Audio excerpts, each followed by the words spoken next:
Hello and welcome to this instalment of the Lafeyette Club's online lecture series. Today I have the privilege of being joined by Dr Leyla Hussein OBE. Dr Hussein is a psychotherapist specialising in supporting survivors of sexual abuse. She's an international lecturer in female genital mutilation and founded the Dahlia Project, the UK's first specialist therapeutic service for FGM survivors. She currently works as the Global Advocacy Director and Deputy Team Leader of the Africa-led movement to End FGM. In 2020, she was elected as Rector of the University of St Andrews for a 3-year term, making history as the first Black woman to hold the position. Dr. Hussein, thank you very much for joining me today. Thank you so much for having me today. By the way, hello from Kenya. I'm in Kenya, so I'm not in the UK at the moment. So I'm working from here.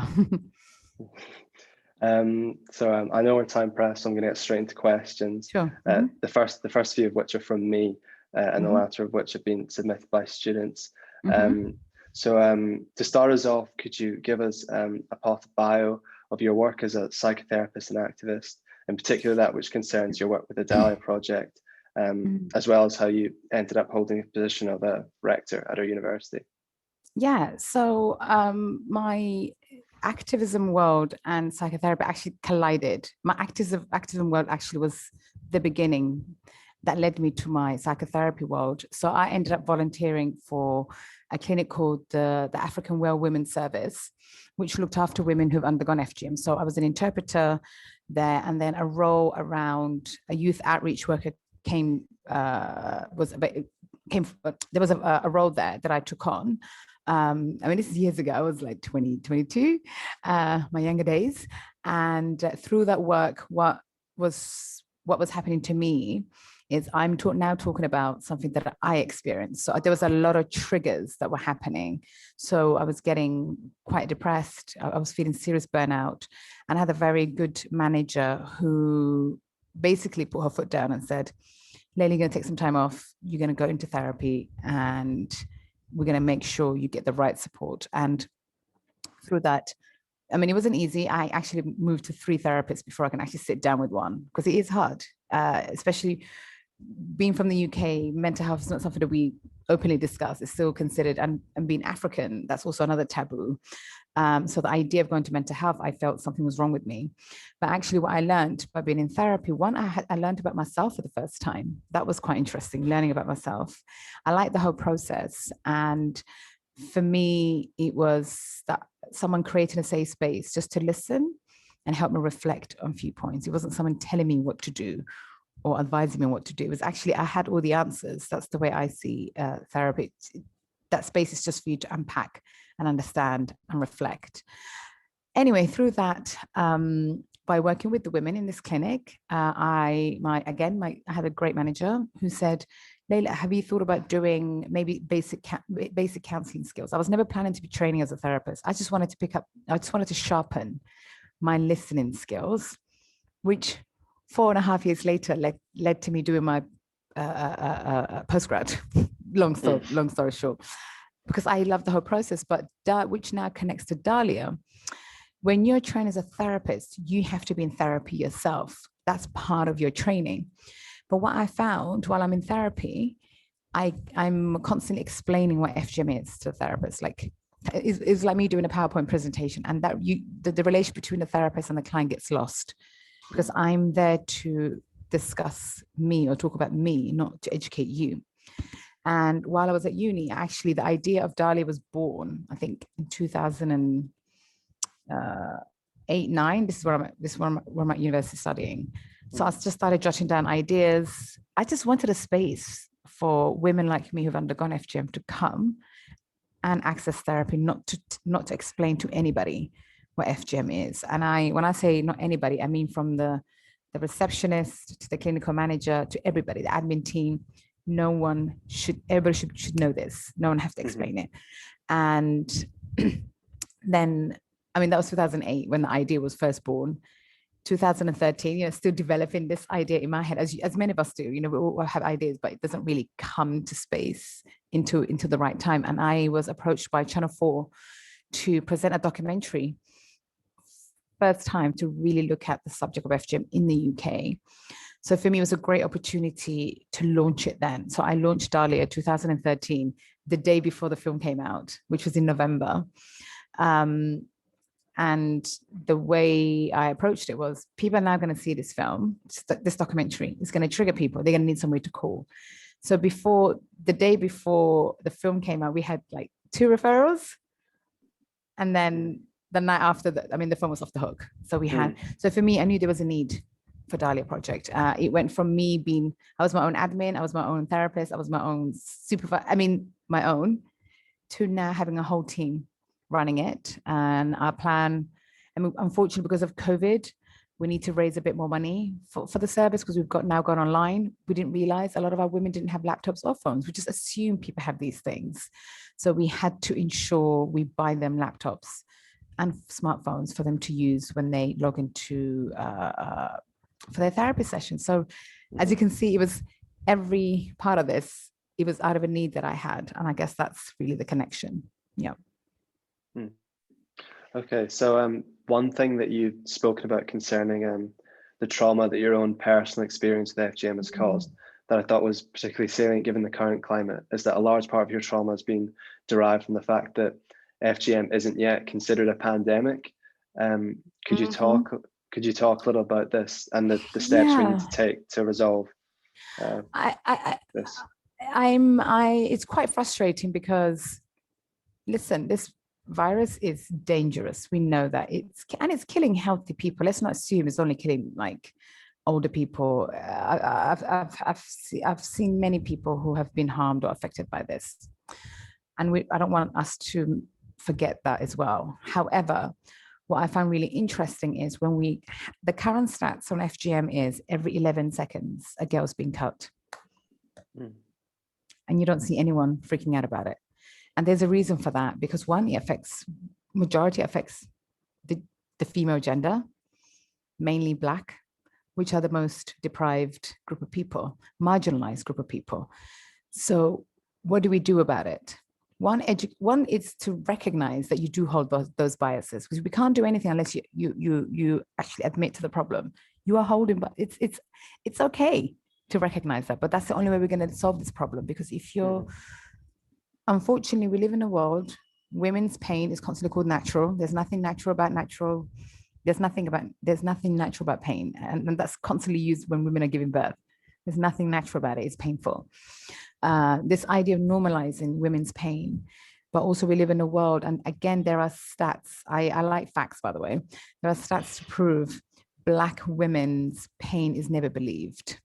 Like, you can go read the Royal College of Midwifery's report around this. So many Black women have died because no one believes their pain. And again, FGM falls under that. It's like, well, you're looking at me now, you think, she doesn't look like she has trauma. But I experienced one of the worst forms of child abuse. I mean, that's really what's happened. I'm lucky to be alive. That's how I consider myself. But what shocks me is that there isn't the same outrage isn't happening. And the reason for that, again, is this is embedded in a patriarchal system that says, abusing women, controlling women, it's okay. And that's global. It's not Africa, it's not just Asia. This is embedded everywhere we look at, everywhere. I'm not looking forward to it. I'm looking for the right word. There's nothing to look forward to in terms of how many women will be killed during this pandemic, because we know it's happening. Globally, 1 in 3 women are going to be are violated. 1 in 3 women. So violence against women is a pandemic. But why we don't talk about it is because there's a system that makes it think it's okay to abuse women. And this type of violence doesn't necessarily affect men. So, and the reason we are outraged about this particular virus, it's attacked men, white privileged men. So now we have in our arms, oh my God, the white guy is now being harmed. We better take this seriously. So that's my reasoning for this. But I think we need to acknowledge our biases. And a lot of people think they're not racist or misogynist, but actually, if you really sit with yourself and question some of your biases, you might think you might be aligned with a lot of these things. You might not be saying it out loud, but you are thinking it, and you are in the system. So I'd like to now move on to your general approach to activism, and in particular the tactics that you employ to get your point across. For the cruel cut, a documentary on FGM, which you mentioned earlier. It was kind of around at the genesis of the Dahlia Project. In that documentary, you took a giant pair of scissors to equally large clay vagina models in front of a group of young men, all of whom were visibly shocked in order to illustrate the atrocity that is FGM. Could you talk a little about your approach to activism, as well as the way in which you try to get reactions out of people? Well, for me, do you know, by the way, my mother would say, people think you're an activist and trying to get a reaction. I was always that person. I was always a curious person, and I was always encouraged to ask questions. Even though my mother would tell you sometimes, God, maybe I shouldn't have, look at the trouble it's getting you into. But it's really helped me over the years, because to me, I didn't understand. Again, it's coming back to patriarchal. The reason that scene is so important in the film, because we are constantly saying this is done for men, it's because of men. I'm like, is anyone talking to the men? Like, we can't just keep blaming. Do they even know what happens? Because what I found when I spoke to men, they genuinely don't know how the procedure works, even though when they are intimate with these women, they can clearly see what's happened. So, I love working with artists. I'm a very creative person myself. I like things to be visual. We worked with this amazing Brazilian artist. We asked her to create a vagina museum for men, because I wanted men to learn about the women's body. So we've asked different artists to donate some of their work, and there's actually the Great Wall of Vaginas that was given to us for this film. But also I was very aware a lot of these young men have access to porn, and that's their image of a woman's body. So it wasn't just about FGM for me, it was like for them, getting them to understand, are you actually aware of this body part you're constantly talking about? So for me, you will see, if you go back to that scene, not once I say FGM is wrong. And that's always been my approach with on this. But I'll have to give people facts and vision on what they actually talk. So are you now going to protect this, was my question. But you can see as we move into different sections of the room, they are horrified. And actually, I don't know if you go back, you will hear one of them saying, this will not happen to my daughter or son. Because what he understood, the idea of touching a child's genitalia, it's completely wrong. And that's, I guess people call it a tactic, but for me, it was, I'm just giving you facts and figures. This is what happened. I'm just giving you information. It's education, in my opinion. It's not to shock people, but it's sad. It's actually interesting that people feel shocked by learning the truth. That's the reality of it. And for me, taking the scissors, because people always say, oh, it's just circumcision. I'm like, no, it isn't. Let me show you what really happens. And I start chopping away. I mean, one of them nearly passed out. But I also know why he was feeling like that, because he was having his own flashbacks of what happened to him as a child. Because he also was circumcised. Do you think that people working in other areas of activism can learn from the approach you take? Or do you think that with topics such as FGM, where the necessary conversations are so uncomfortable, a more abrasive approach is required? But that's the thing. I didn't think it was abrasive. I think it's interesting that people think it's abrasive. Can you imagine? We live in a world talking about women's body is considered abrasive. That's the real problem. So we need to check ourselves. Why do I think, women's genitalia, just showing this is a female genitalia is abrasive? And that's really what society needs to question themselves on. To me, it's not. And that again comes back to the real problem, isn't it? That women's bodies are still treated that way by just showing it in such a way. It's like, why are you shocking people? Why are you using? I'm like, really? Because I've seen worse things, and that's not considered shock. Like, the fact that this is not considered a pandemic is shocking to me. Women's vagina, it's there every day. I don't know why. I mean, listen, everyone's came out of that. A woman's vagina, all of us. That's a fact. We all came out of it. We all came out of one. And the fact it's considered a shocking thing, we just need to ask ourselves, why do and I would like to encourage, the audience who might watch this, why am I shocked about that? Because it's coming from somewhere. It's the way society conditioned us. And that's where the real work, as an activist, that's where my real work is. It's not about FGM. Really, people associate me with FGM all the time. But my work is, why are you so scared of the female body? Why are you scared to unpack this patriarchal system that says we need to be scared of the women's bodies or control the female body. Okay. How do you think COVID has impacted the collective fight against FGM, as well as more generally the way in which activism is enacted? Listen, this was an issue that was already ignored. Not a lot of attention was put into it, and COVID just made it worse. I started running an emotional well-being support calls for other fellow activists around Africa specifically and the UK, and hearing every week, and this is different countries, from Kenya to Senegal, from Ethiopia, from Nigeria, to hear people say 70 girls got cut today, 60 girls got cut today. It's heartbreaking. It's heartbreaking. So those girls are more at risk than they've ever been. And that's why I'm asking people, you really we need to step up a bit more. And we owe it to those young girls who are not, no one's screaming and shouting on their behalf. And I will do that. I don't care how many people upsets. I don't care about adults who are privileged being upset. I really don't care. I'm going to be screaming on behalf of the vulnerable, mainly Black girl, African child, who doesn't even have the voice to scream. So that's what I'm going to be doing. And I'm asking people to kind of come and join that, yeah.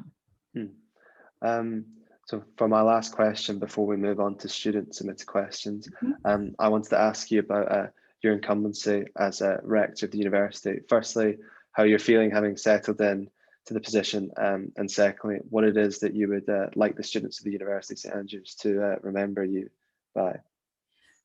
Listen, I am known for changing systems. So St Andrews needs to literally hold on to their seats. Some things will have to change.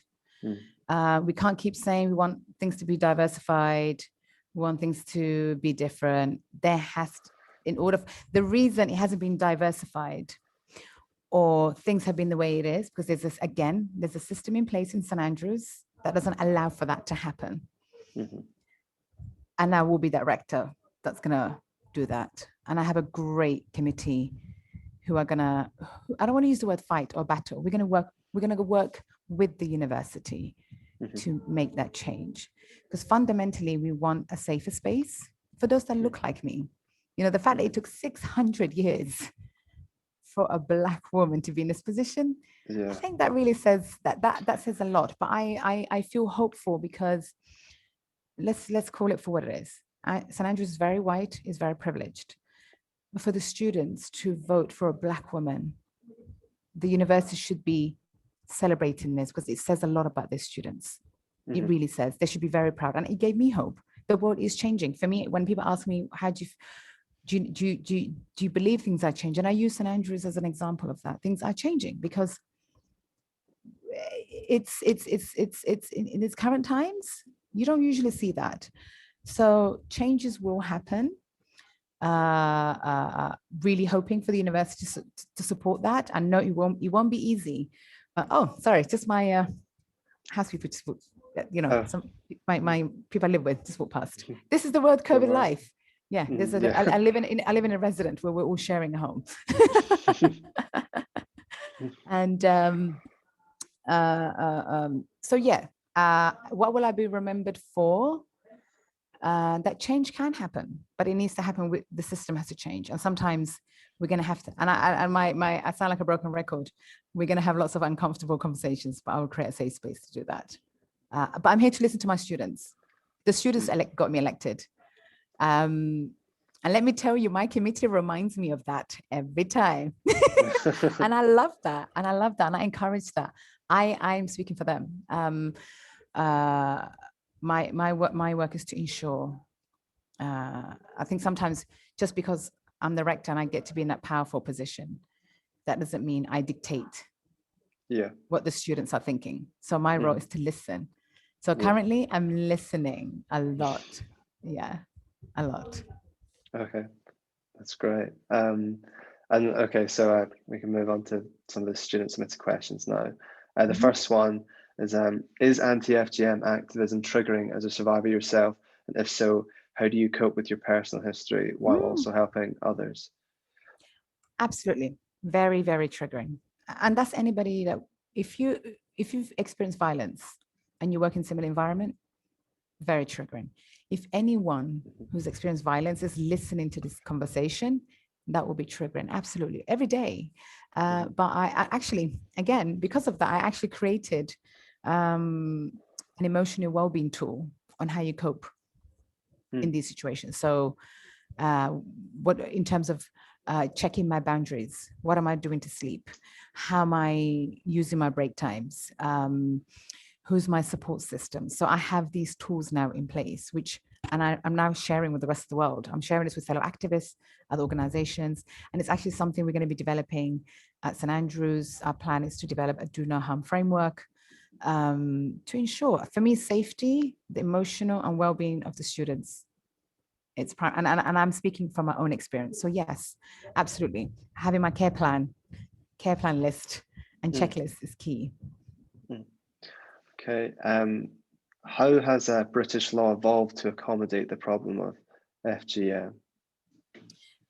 There is a law in the UK since 1985, and then that only covered if a girl was cut in the UK, and then they changed it in 2003 to if you take a girl out of the country. Has it worked? For me, no. I never felt we needed to have a specific law, because we have laws that says you cannot harm children. Because for me, when you have separate laws, what it does, it says you people are different.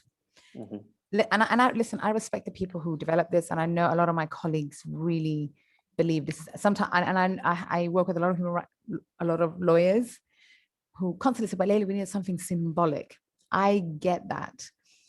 However, for me, I want to be when I was the 7-year-old that was cut, I would like to have been treated like any other 7-year-old. I want the law to treat all children equally, not separately based on their skin color. Because I think the FGM Act, that's what it does. It pinpoints a group of people. Yeah. So has it worked? Not really. I think the only part that's worked is the protection orders that we now have in place. Meaning, if we suspect a child might be at risk, we can step in very quickly and ensure the safety of that child. That has worked brilliantly. Yeah. What does a typical working day involve for you, balancing your work as a global advocacy director and being rector? One thing I've learned as a leader, one, you know your team. You have to know who your team is. You know who your team is. Have a plan in place. Make sure your diary is well organized. That's absolutely key. I think as a leader also, you have to model. You have to model. What's the word I'm looking for? You have to model vulnerability for your team, because what a lot of leaders do is this tough, we have it together, everything's great, everything's good.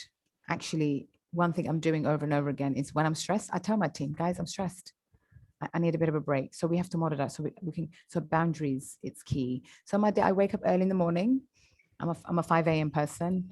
I need a couple of hours before I can log into a call just to get myself together. No, and I'm still learning how to not to overwhelm myself. Unfortunately, in the world of Zoom and Teams, before you had time to walk to meetings or get on a bus or a train, now you're just clicking into meetings, which is not good. Yeah, so knowing your team, it's how you get by. That's how I get through the day and get my job done, because I have a great team. And just to mention the St. Andrews Rector's Committee, I have an amazing team. I literally do not need to worry about that team. Actually, I need to keep up with them majority of the time of that team. And I'm very proud that I have such a great team that can do that. And yeah. How can you help students reclaim their lost time due to COVID? But have they lost time? Lost time to what? I think that maybe ask yourself that question. Whoever asked that question, what is it that you lost? I guess what, in my opinion, what we've lost It's actually happy and joyful time with ourselves, because COVID, people have been trying to cope, being alone. Some people have genuinely been physically alone the whole time. Like, I can't even imagine what that must have been like for people.